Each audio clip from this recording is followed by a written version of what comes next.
सहज मुक्ति मिल जाती है, उनको मरते समय तकलीफें नहीं उठानी पड़ती। ये गंगा जल से महादेव को अभिषेक करने का प्रभाव है। एक बात मैं बोलूं, व्यक्ति का जब जन्म होता है तो इतना कष्ट होता है, 10 लाख बिच्छू डंक मारे, इतनी वेदना होती है। और जब व्यक्ति का मौत, व्यक्ति की मृत्यु होती है, तब उसको इतना कष्ट होता है कि 20 करोड़ बिच्छू डंक मार रहे हैं, उसे इतनी वेदना होती है। और उस कष्ट से बचने के लिए महादेव के ऊपर गंगा जल चढ़ाया जाता है।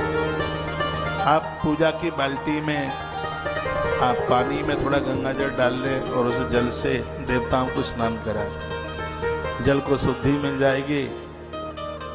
तुम्हारा शंकर गंगाधर बनकर तुम्हारी पूजा को स्वीकार करेगा, बहुत आनंद आएगा। बात आ रही है समझ में?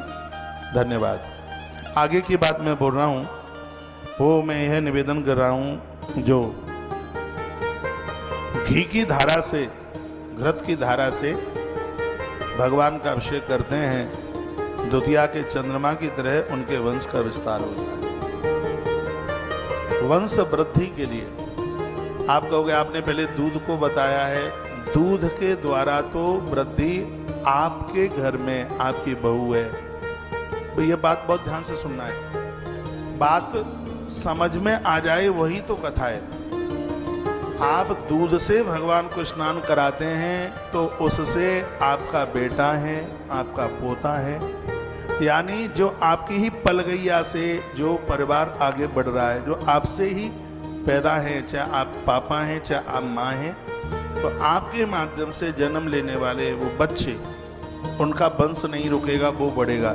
लेकिन जो घृत के द्वारा जो स्नान कराया जा रहा है, उसके द्वारा आपके बच्चों की वंश वृद्धि बढ़ेगी। आपका देवर है, देवरानी है, जेठ है, जेठानी है, पियर में आपका भाई है और उधर आपकी ननद है, यानी आपके संबंध से जितने भी लोग जुड़े हैं, आपके द्वारा ये अभिषेक, घृत से अभिषेक होने पर आपसे जुड़ी हुई संपूर्ण वंश का विस्तार होता है, वंश वृद्धि का विस्तार होता है। यह है घृत के द्वारा भगवान शंकर का अभिषेक करने का इतना बड़ा महत्व है।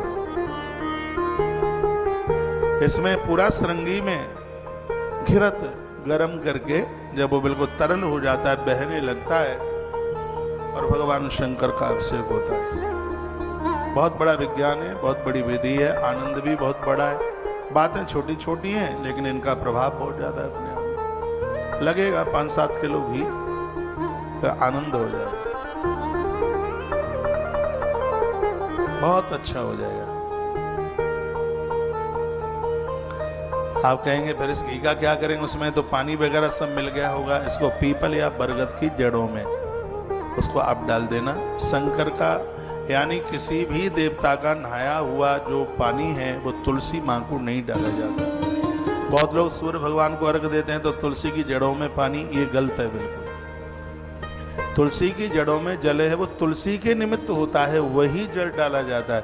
यह नहीं देवी देवताओं को निला करके और आप तुलसी के गमले में डाल दें, आप अपराध कर रहे हैं। सूर्य भगवान को अर्घ दे रहे हैं तो आप तुलसी की जड़ों में ही पानी डाल रहे हैं। तुलसी की जड़ों में जल तो तुलसी के ही लिए ही समर्पित होता है। भगवान महादेव का या और देवताओं का जो जल है, ये बट